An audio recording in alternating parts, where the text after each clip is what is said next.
Divine greetings, entities, energies, lovelies, bodies of light, all the bodies of light, seekers and sojourners of truth, the 144, the chosen of the chosen of the chosen few.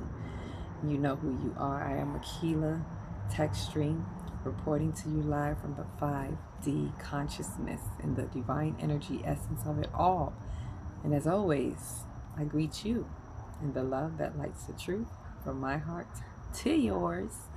With that, I'm here bringing you the news to infuse if you so choose to. And what we're infusing with is talking about this dome, right? Who's trapped in the dome? What is this dome that we're talking about that we're trapped under? And I don't know about you, but I've been seeing a couple of clips here and there, and some of them are on point, some of them have it a bit of a twist in it, and I wanted to kind of look at that and let's clarify that this dome and this realm, this earth, all of that, right? There is this knowing that there is other energy, archon energy, reptilian energy, you may call it opposition energy, Setian energy, all kind of names, whatever you have for it. I just am going to call it the opposite energy, right? Or database.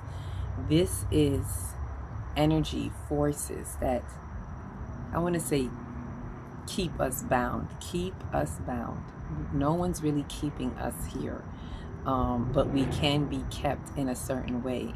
Doesn't mean that you're trapped here. I want us to understand this because there's a lot of this talk kind of going on, and we got to understand the responsibility that we have over our souls to know what is really happening. So ultimately, none of us obviously are really trapped here. I heard one lady talking about it, and it was real funny, saying that, I can't remember her name, but that they're doing their best, and it's funny because we keep coming back. We keep coming back. Everything they do to try to hold us back, they hide our gods from us, but then we come back and we find out that we are the gods. Everything like that. Some of you may have seen it, but not but and there she's right. We do keep coming back. So technically we're not trapped here, right? The ones who are trapped are them, as she's saying. They are trapped here, right? That opposition energy, that Kalagashka, for those who know, whoever knows about the Urantia, Kalagashka and his people, they're trapped here. And so they wreak havoc, and they can only use us. They can only survive by their parasites, right? And I want to share this with us. As I say this, it reminds me of a dream that I had that was emphasizing this very point, in saying that they're parasites, like in seeing that they are, and I was able to call them out, as if they had me in bondage of some sort in a room. And it's like the moment I realized who and what they really were, the walls in that room just fell down. And I started to call out, I know who you are. You're a parasite. And the more I called them out, the more they became powerless. So I want us to understand that there are these opposition energies, but we cannot give it power, right? We cannot enable it, and we cannot give it power. And how do we give it power? By us being available vessels, right? And I've spoken on this before, that you can either be an available vessel or a hostile environment for them to be in. For those of us who are lighting up all the time and choosing to infuse with the light, we are hostile environments for those parasites. They cannot live amongst us. And when they are parasites onto another, those people can't stand us because their parasites recognize us. Even if they don't, they would not be able to be around us. They wouldn't even be able to hear our voices, because it is like nail scratching a board to that parasite, right? There's so many complexities. There are multiple dimensions, of course, of what I'm talking about, but I want us to understand this opposition energy has to use us. It has no power, and they are the ones that are trapped here. It is not us. As I saw one guy talking about, oh my God, they keep us trapped here. They keep us in lower vibrations so that we can't get out. Now, part of what he's saying is true. They do keep us in lower vibrations, but it is our choice. We're free-willed creatures. Everything is by choice, right? That opposition energy, some say the devil, the demon, Satan, whatever you want to call it, it only has power if you give it. By your weaknesses, by the things you haven't worked out, by your unhealed wounds, the holes in your fence, which I call the holes in your soul. The unhealed wounds are the holes in your soul, and that's how they get in every time. They use us against each other. We stay in lower vibrations, and they're always hitting us in our lower chakras.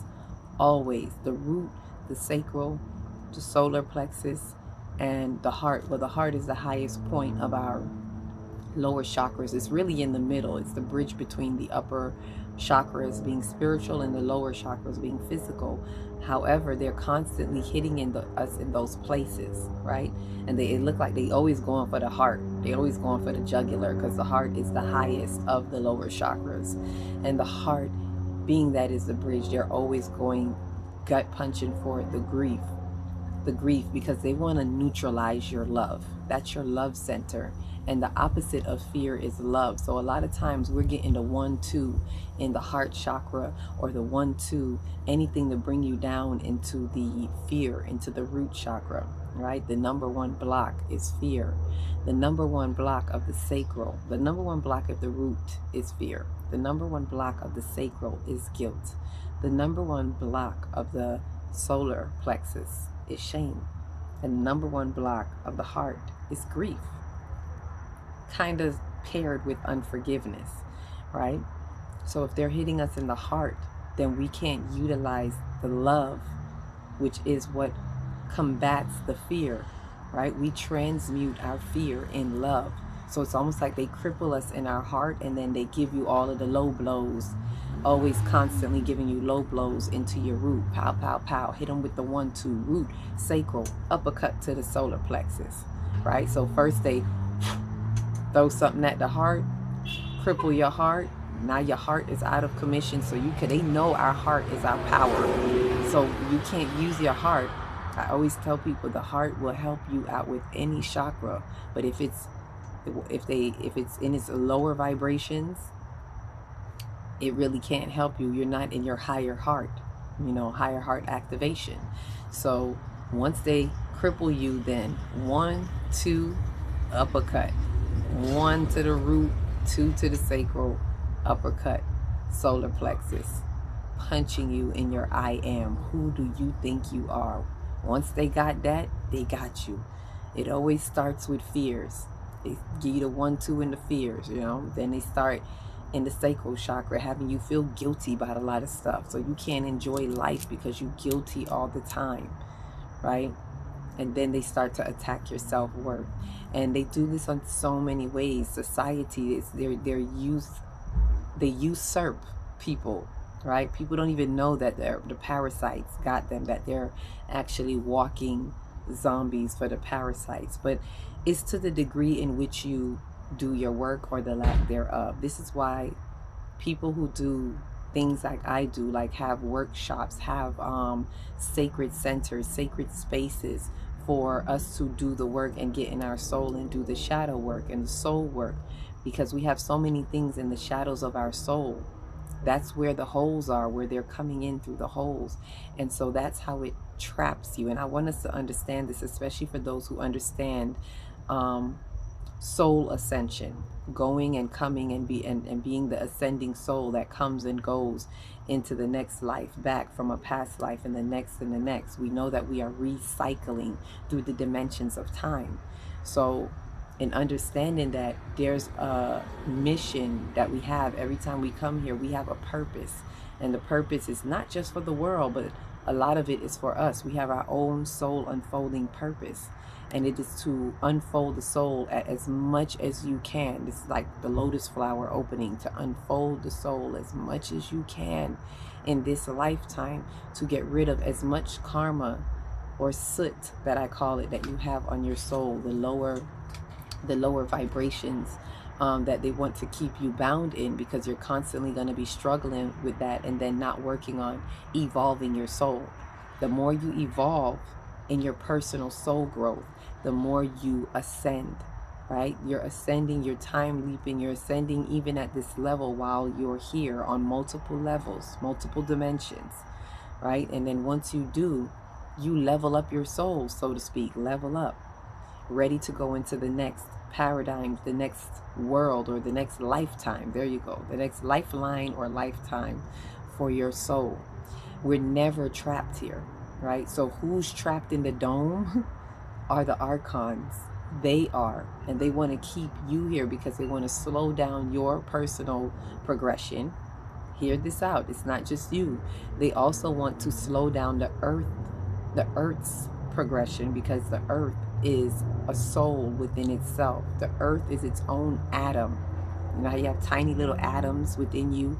We have this huge universe. So imagine the earth as a tiny little atom, because that's what it is, right? And so the earth as its own soul is also ascending. That's why we're into the fifth dimension now, on as a earth as a whole, on this earthly realm. We're into the fifth dimension, right? Some of us haven't caught up to that.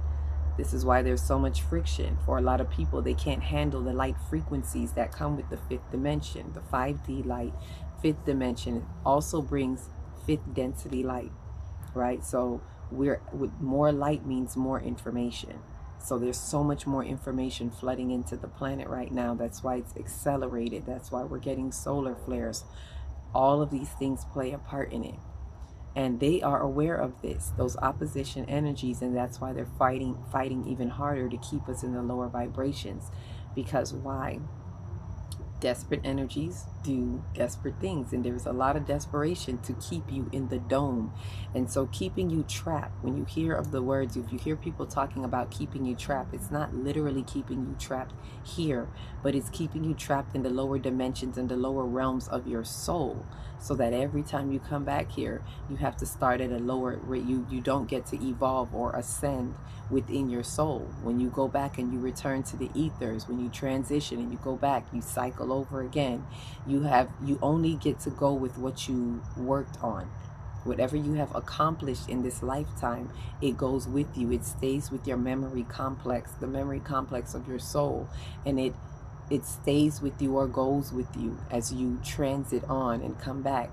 And so you're only going to get according to what you have worked through. So if you've stayed in the lower vibrations, then you don't get to evolve to the next level or elevate to the next level. And sadly for some, and this is what a lot need to understand, in case you've heard, some of you may have heard, you won't be able to come back if you haven't been a certain type of evolved soul that matches the frequency of the inhabitants on this planet at that time. So as the planet kicks up its level, and let's say it's at a 5D level, if you're a third dimensional soul, if you left here as a third dimensional soul and you did not evolve to the next dimension, which is either 4D or 5D, then you won't be able to come back here, because this is no longer a 3-dimensional world or 4-dimensional world. It's really 5-dimensional, 5th dimensional. So the harm that they're doing is trapping you and keeping you from having to have the ability to come back. Put it that way, because like that young lady said, they mad that we keep coming back.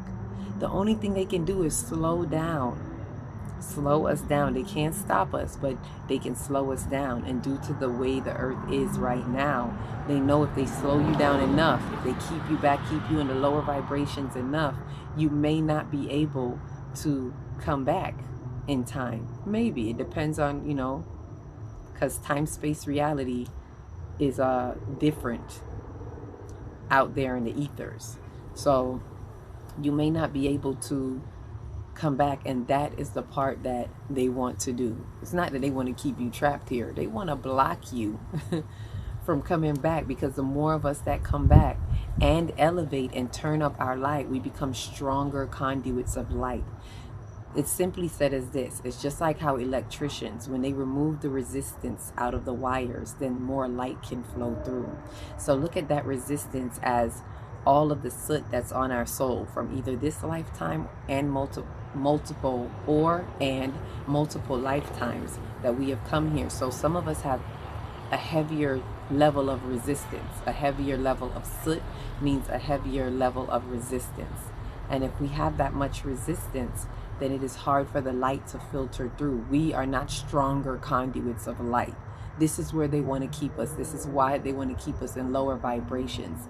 Because essentially, if the earth turns up more and more, they won't be able to exist. It's almost like it obliterates them. It's the best word that I could think of. They have to keep it at a lower vibration so that they can continue to be the parasites that they are. You know, why won't they be able to exist? Okay, let me break that down. Because remember, they can only exist through us. That's what parasites do. They need a host. And if they don't have enough low vibrational hosts coming in, then they don't have viable vessels. They don't have available vessels, right? And remember what I said earlier. Those of us who are turning up our light, who are turning up into the 5th dimension of ourselves, or 6th dimension, wherever you may be, you are not. You are a hostile environment for them. So they would like to keep it low to have as much people as they can here to occupy their space, so to speak. And so the more of us that do the work and come back here as higher beings, right, we'll come back here even higher, that they won't be able to they won't be able to enter in. Like, it really is funny when you think about it. Like, I could see why that lady was laughing, because it's like, damn, they keep coming back, and they're coming back more evolved. They're coming back knowing that they are gods, right? So the more that we do that, they have nowhere to live, to reside, right? They will have to remain as they are, as wards of the state, so to speak, prisoners within this time-space reality for whatever reason that they are prisoners here for, right? Until maybe they get the picture, and then they have to just leave. I don't know how it is that they're, you know, trapped here or whatever it is, but this is what they are working and doing with us through their desperate energies. They want to keep as much of us in the lower vibrations, right? So that they can keep those here like that, as low as they can. But coming back, I don't know how it's going to work out. That's why I say desperate energies. It's like they not really thinking this thing through because eventually those lower vibrations will all be gone, and it's just going to be us not available to them. And not only that, when the earth kicks up its gear to another degree, and those lower the 3-dimensional beings won't be able to come back, then who are you going to have to tap into? Who are they going to have then? That's where it's not making sense to me. But understand, overstand, and understand, we are not trapped here, least we choose to be trapped.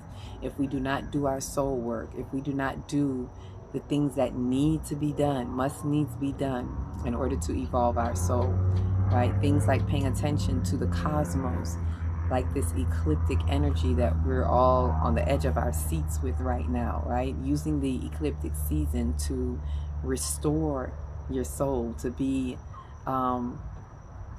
a boost, if you will, to helping you. It's like boosting you, like, here you go, this is where you're coming from, this is where you're going, by looking at the nodes, and it's unlocking the codes, right? Looking at the nodes to unlock your codes. But know that, no, we are not trapped here. We have so much range to move about. That's the problem. They're the ones that trap, but we got to do our work. So I invite us all to look into that just a little bit deeper, right? And let it be something that motivates you to really do your work and not be an available vessel to these entities, to these archon energies. We don't even want to give them, like, I like when she said, I don't even want to give them power. You know, they have no power by me. But we must be intuitive, we must be strong, and be able to see that, you know, I see you, archon, I see you, right? And do not be an available vessel for them and allowing them to enter into you and utilize you, right? So this is our dome. This is our dome, and this is our home. And no one is trapped here but those opposition energies, making a desperate run and a desperate grasp to grab those who are willing to listen, those who are willing to continue to be hurt. Let me put it that way. You are lending them your ear. You are lending them your soul. If you are continuing to be hurt, if you are continuing to hold unforgiveness, grief, shame, guilt, fear, if you are continuing to be in a fear-based space of fear-based thoughts and feelings, or continuing to be in a mind state of a lack rather than a mind state of abundance. So find your way to that state of abundance in your mind so that you can be on the love frequency. You can have love-based thoughts and feelings that are coherent with the love frequency, coherent with the fifth density light that is coming in with such intensity and velocity and obliterating those shadows that likes to tell lies in the dark, right? So turn up your radar and be a part of the love that lights the truth, and infuse your light with the light grid in this light grid activation, right? With that said, love, love, love you all. Each one reach one, teach one. If you don't know where to start in your big, beautiful heart. Shine your light from the inside out and be the candle that lights the next one, and the next one, and the next one. Peace, love, and light.